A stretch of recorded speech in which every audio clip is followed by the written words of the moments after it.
तो अपनी बात आत्मा पे, और पिछले एपिसोड में फिर वही बात विचार वगैरह वगैरह कि क्या आप हो, क्या आप नहीं हो, क्या आपका स्वरूप है, क्या आपका नहीं स्वरूप है।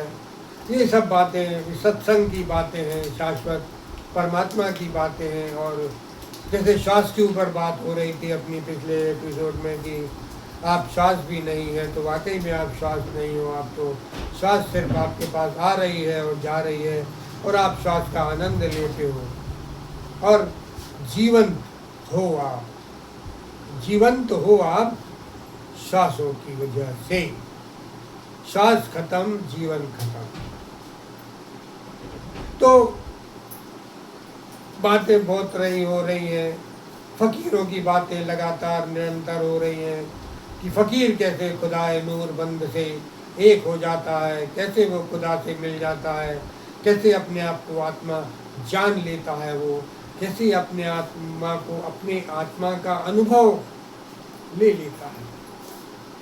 आत्मा का अनुभव सब ले सकते हैं, आत्मा का अनुभव सबको हो सकता है, बशर्ते आत्मा के अनुभव होने के लिए एक कंडीशन जरूर है कि जब तक आपका अंतस्करण शुद्ध नहीं होता है, जब तक आपका अंतस्करण शुद्ध नहीं होगा, तब तक आत्मा की उपलब्धता नहीं हो पाएगी। आत्मा की उपलब्धता जब ही हो सकती है जब आपका अंतस्करण पूर्ण रूप से परम शुद्ध हो जाएगा। इसी तरह फकीरों ने अपने आत्मा को जाना है, अपने आत्मा को पहचाना है, और फिर खुदा है, क्योंकि आत्मा को जाना, जिस क्षण आपने आत्मा को जाना उसी क्षण आपने खुदा को जान लिया। ये सिद्धांत है। जानते ही फिर देर नहीं लगना है, क्षण भर भी देर नहीं लगेगी। जिस क्षण आपको आत्मा का अनुभव हुआ, आप आत्मा के अनुभव में उतरे, उसी क्षण आपने परमात्मा के होने को जान लिया, परमात्मा को जान लिया। फिर अपने आप को जान लेते हो आप उसी क्षण में कि मैं तो शरीर नहीं हूँ और मैं इसी शरीर को अपना माने जा रहा हूँ। जब से होश संभाला है तभी से इस शरीर को मैं और मेरा इसी में लगे पड़े हैं। आज समझ लगी कि ये शरीर तो मैं हूँ ही नहीं, ना मैं शरीर हूँ और ना ही मेरा शरीर हूँ। मैं तो अलौकिक दिव्य आत्मा हूँ, क्योंकि आत्मा भी पंचभूत की तो आत्मा भी है, लेकिन वो आत्मा के पंचभूत भी दिव्य हैं।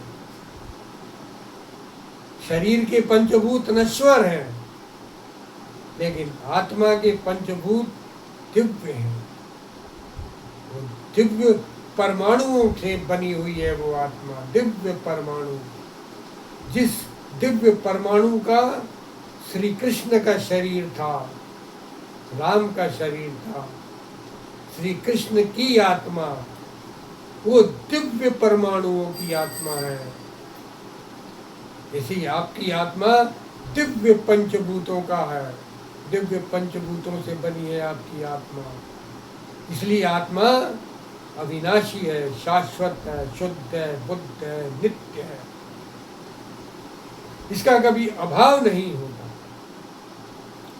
सदा भाव रहता है, यानी सदा है। ये कभी अभाव नहीं है कि अभी है और अभी नहीं थी। अरे पहले सुबह तो नहीं थी अब आ गई, नहीं, ऐसा नहीं। अभी आधे घंटे पहले तो नहीं थी अब आ गई, तो सदा है। वो एक बात अलग है कि हम लापरवाही में उसके होने को जानते ही नहीं, लेकिन वो नित्य है, इसीलिए उसको नित्य कहा है। वो नित्य आनंद है।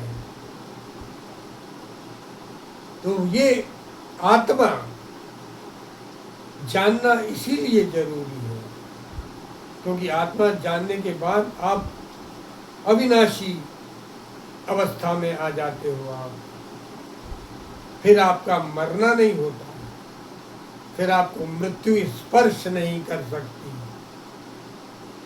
आप मृत्यु को रोंगते हुए निकल जाते हो, आगे बढ़ जाते हो, क्योंकि ये शाश्वत शुद्ध बुद्ध और नित्य आत्मा है। नित्य है, ये पंचभूतों की पंच शुद्ध परमाणुओं का समूह है ये आत्मा। बहुत से परमाणु इकट्ठे होकर वो आत्मा के स्वरूप में अविनाशी तत्व को प्राप्त हो जाते हैं। परमाणु है, परमाणु कभी नष्ट नहीं होती। आप आगी में क्या, ज्वालामुखी में, लावे की नदी में पटक दो, परमाणु कभी नष्ट नहीं होते। ज्वालामुखी में डाल देना, ज्वालामुखी का जो भंडार है उस भंडार में डाल देना तो भी वो नष्ट नहीं हो सकते हैं। फिर छोटी मोटी आगी वागी वाली बात तो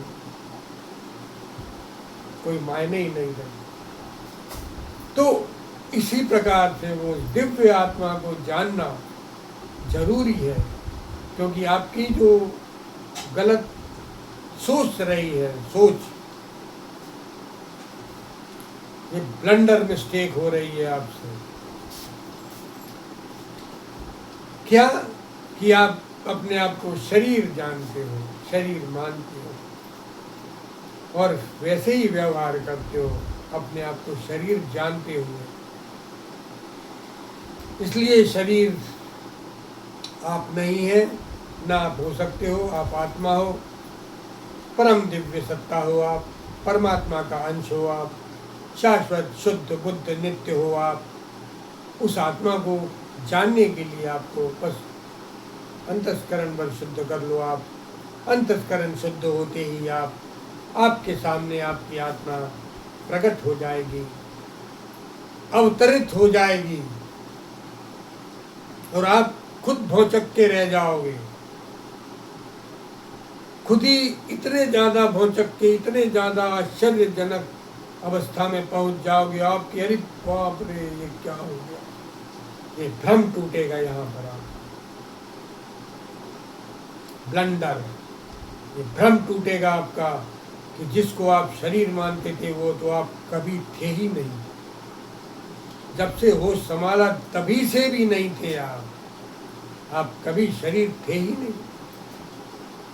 ये भ्रम है आपका कि मैं शरीर हूँ, और ये भ्रम आपका बिना आत्मा के अनुभव के नहीं टूट सकता।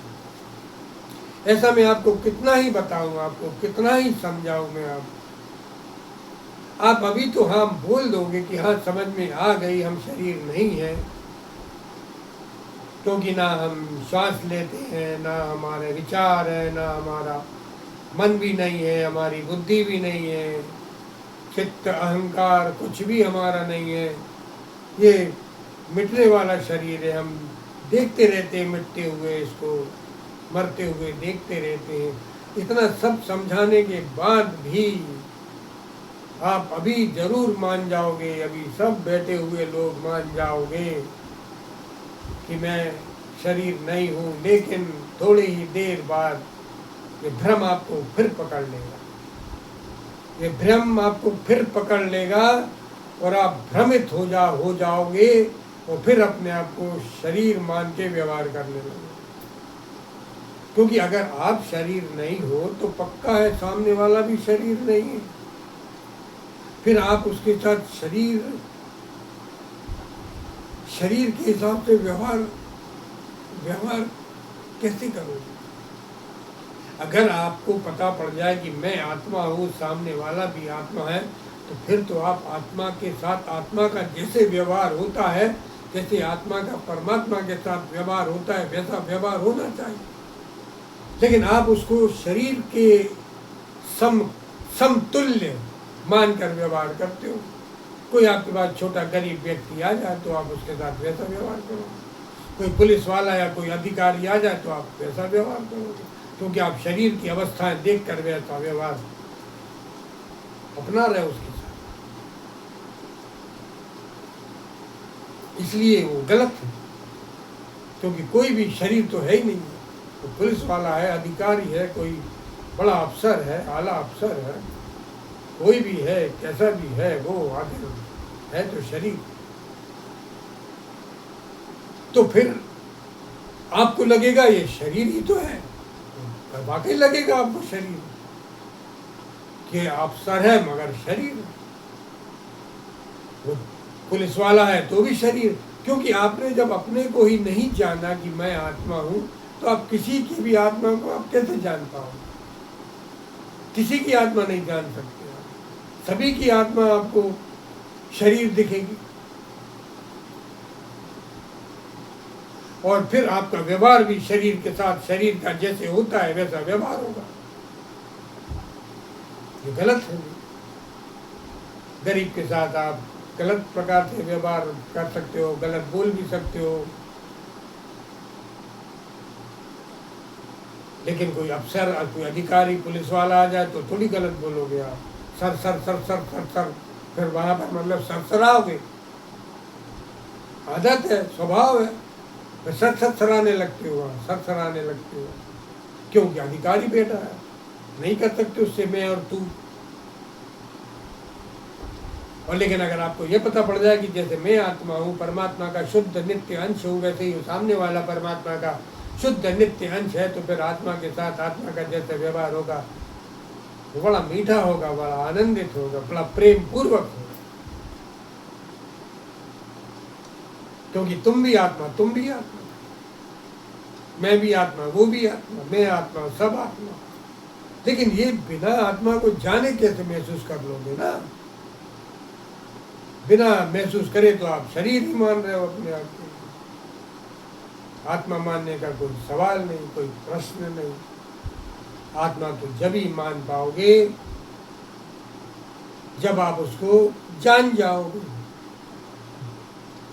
जानोगे। जिस क्षण जानोगे फिर मानने की आपको आवश्यकता ही नहीं होगी, तो मनी मनाई, मानी मनाई है। जैसे ही आत्मा का अनुभव हुआ आपके भीतर और आपने आत्मा को जाना और आत्मा को मान लिया कि ये है मेरा सच्चा स्वरूप, आत्मा जो मेरा प्रकाश है, इस शरीर को प्रकाशित वही कर रहा है। इस संसार में जो प्रकाश दिख रहा है ना आपको, इस प्रकाश को भी आप देख थोड़ी सकते हो, ना इस प्रकाश को देख सकते हो। आपको लगता है कि ये प्रकाश ही तो देख रहे हैं, ये प्रकाश नहीं देख रहा हो साहब, भ्रम है ये आपका।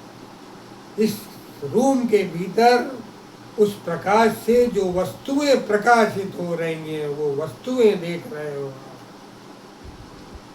प्रकाश देखना तो असंभव है। आप कहोगे वो बल्ब दिख रहा है, बल्ब में से प्रकाश दिख रहा है, वो रोशनी जली दिख रही है आपको, तो भी वो रूम की दीवारें दिख रही हैं आपको। प्रकाश नहीं देख सकते हो आप, देख ही नहीं सकते हो आप, ना अपना स्वयं का प्रकाश, ना संसार